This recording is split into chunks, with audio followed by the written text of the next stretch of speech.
जो लोग अपने आप को हिंदू कहते हैं वो 24 घंटा हिंसा हिंसा हिंसा, नफरत नफरत नफरत, असत्य सत्य असत्य। अरे हे राक्षस राजकुमार, तुम्हारा जन्म इसी माटी में हुआ। दुर्बुद्धे, अपने देश की मर्यादा का हनन करने वाले द्रोही, धिक्कार है तुम पर, धिक्कार है तुम पर, धिक्कार है तुम पर। जय श्री राम। योगेश अनंत कालिका सभी सुनने वालों को प्यार भरा नमस्कार।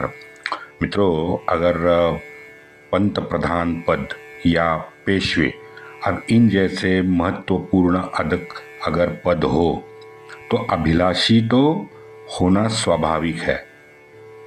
जो भी सीढ़ियां सत्ता की चढ़ना चाहता है वो आखिर में पंत प्रधान ही बनना चाहता है। तो ऐसे ही 1740 में भी कुछ विघ्न संतोषी वहाँ सतारा में थे।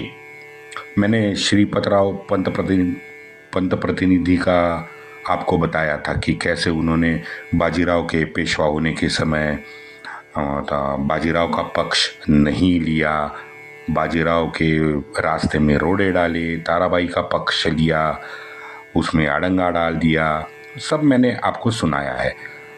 अब उस बात को 20 साल हो गए। अब आइए 1740 में, अब एक नया षड्यंत्रकारी नाना के विरुद्ध खड़ा हुआ।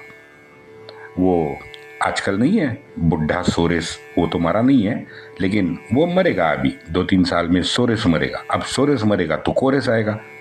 ये तो जमात आती रहेगी। हाँ, ऐसे ही बाजीराव के निधन के समय रघुजी भोसले एक सरदार था। मैंने रघुजी भोसले का नाम 50 बार लिया है। वो 1740 अप्रैल में कर्नाटक की मुहिम में था। अभियान कर्नाटक में उसका चल रहा था। अब 1740 में उसे बाजीराव के निधन के बाद ये मौका लगा तो तुरंत मुहिम आधी छोड़ के, कर्नाटक छोड़ के सातारा आके बैठ गया। सातारा में इधर अष्टप्रधान, ताराबाई, पुणे और बारामती के साहूकार जो पेशवा को सैन्य अभियान में अर्थ पुरौठा कर रहे थे, कर्जे पे पैसा दे रहे थे, उसमें एक बारामती का साहूकार था। उसका नाम था बाबूराव नायक। अब ये बाबूराव नायक जो था, ये खानदानी श्रीमंत था, बड़ा पैसे वाला अमीर बंदा था। रघुजी ने पेशवाई के लिए उसका नाम सातारा में उछाल दिया। आपको लगेगा कि वर्तमान राजनीति भी वैसी ही हो रही है। बिल्कुल बिल्कुल कोई फर्क नहीं है, कोई फर्क नहीं है। 2025 और तब 1740 राजनीति यही ऐसे ही चलती है। थोड़ा सा ये रघुजी का नाम जो आ रहा है उसके बारे में बताना चाहता हूँ। रघुजी भोसले ये कैरेक्टर, एक तो छत्रपति शिवराय में प्रचंड अंधविश्वास कहिए आप, प्रचंड श्रद्धा उनके प्रति, स्वतः महापराक्रमी। मित्रों, मराठाओं को हमेशा प्रेरणा देने के लिए युद्ध भूमि में अग्रिम पंक्ति में होने वाला ये स्वामिनिष्ठ फौजी था रघुजी भोसले। लेकिन लालसा उत्पन्न हुई।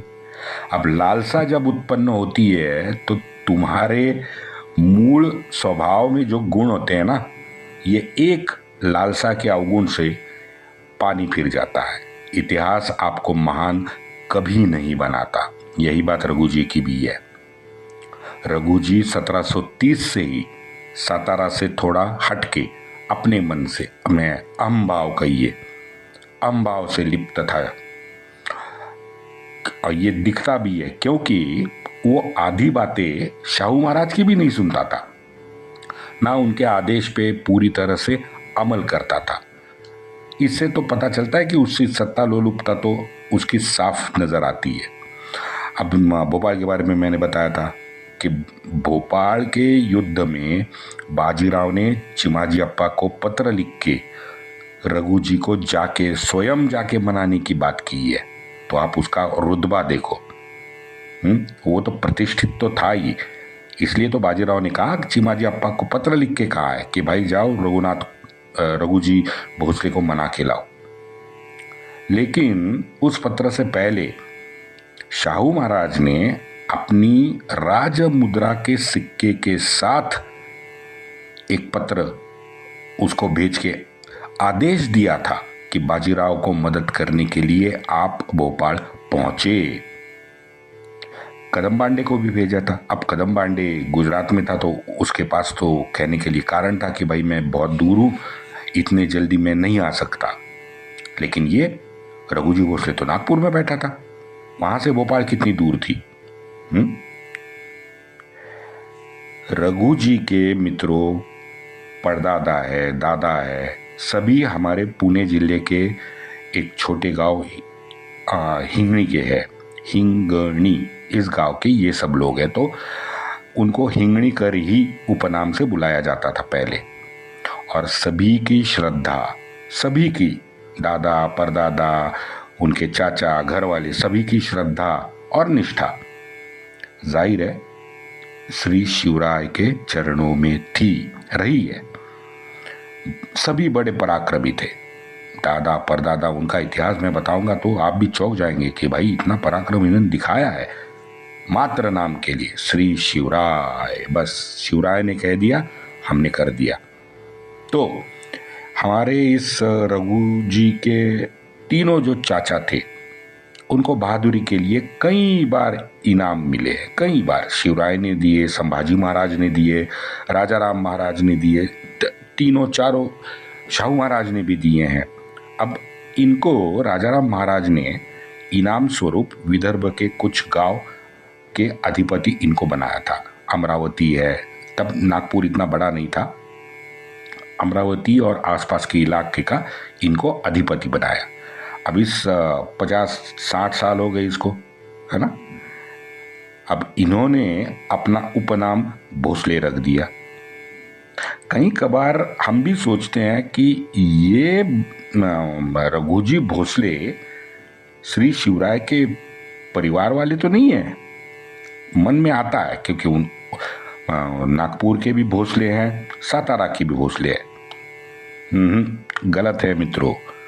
रघु जी का पिता युद्ध में मारा गया तो अमरावती शहर में अपने चाचा के पास रघु जी को पनाह मिली, रघु जी और उसके माता को। अब दोनों वहां पे चले गए। अब चाचा ने उसको बड़ा किया, लड़ाई के गुण सिखाए। अब अमरावती के शासक होने के रघु जी को सपने पड़ने लगे। चाचा से फिर अनबन तो होनी ही थी क्योंकि सत्ता लोलुपता थी इसके मन में।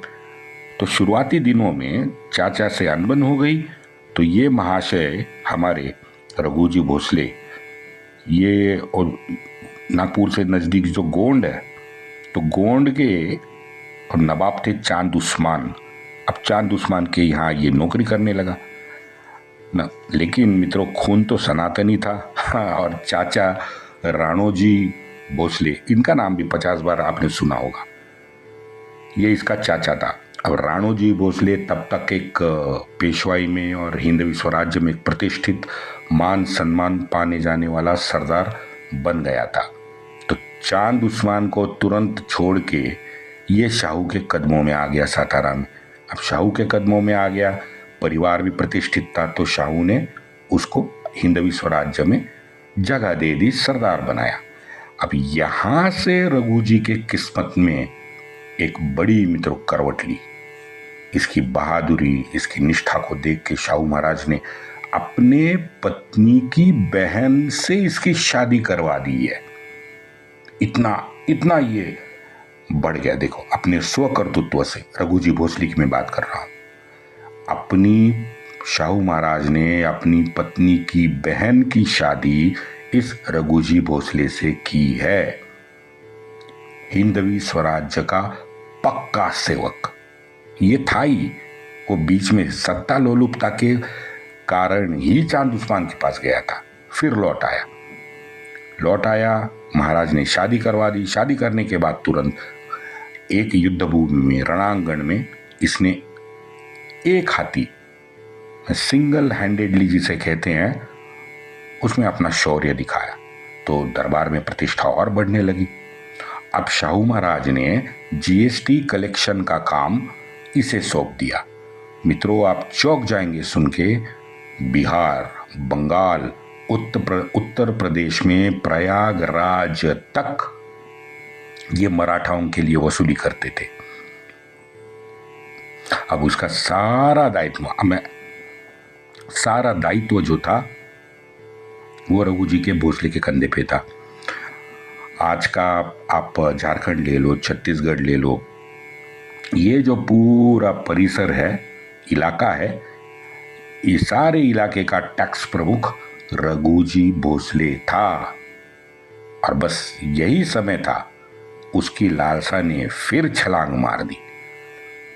चांद उस्मान को हराया। चांद उस्मान को हराने के बाद नागपुर में हवेली बनाई। हवेली में जाके वहां रहने लगा। शिंदे, होलकर जैसे प्रमुख रियासतदार जिसे कहते हैं ना, रघुजी भोसले नागपुर में जाके वो बना। अब यहाँ पे युद्ध भी जब जीत रहा था।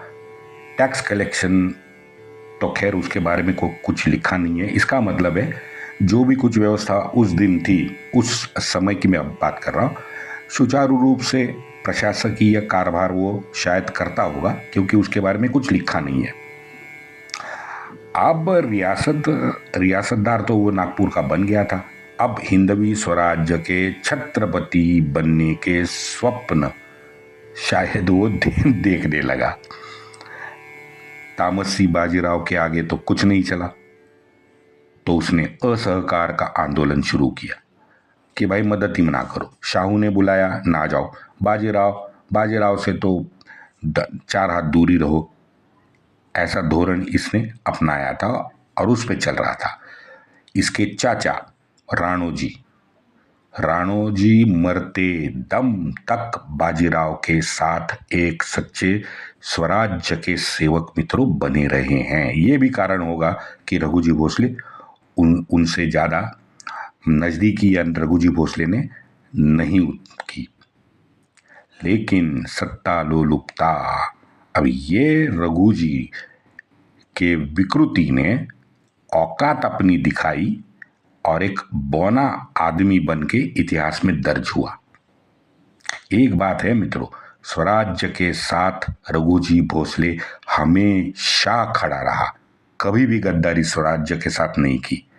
लेकिन सत्ता लोलुपता तो थी। अब वो सुजायत खान का मैंने बताया था कि जब भोपाल में बाजीराव लड़ रहे थे तो सुजायत खान को इसने पकड़ा, मारा, पराभूत किया। सुजायत खान को इसमें कैद भी कर लिया, लेकिन 5 लाख के बदले फिर छोड़ दिया, सुजायत को छोड़ दिया। अब मैं उस पे लांछन मैं नहीं लगा सकता, क्योंकि पता नहीं कि ये 5 लाख रुपए में कितने रुपए इसने सरकार जमा किए नहीं किए। इतिहास इन सब चीज़ों से आज भी अनिभिज्ञ है।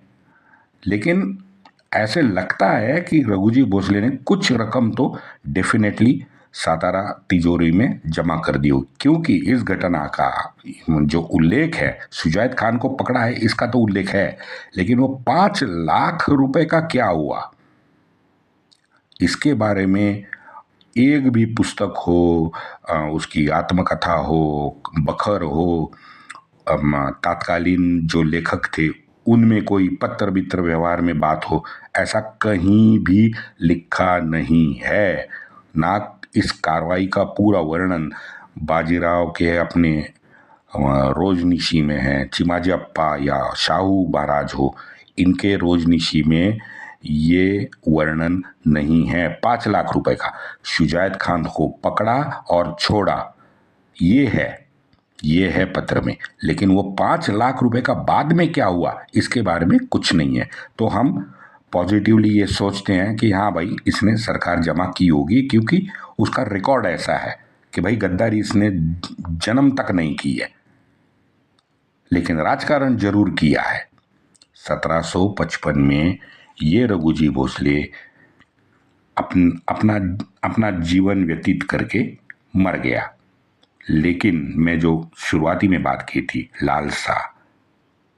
लालसा में लिप्त जो भी कोई मनुष्य होता है उसको इतिहास क्षमा नहीं करता मित्रों। वंदे मातरम।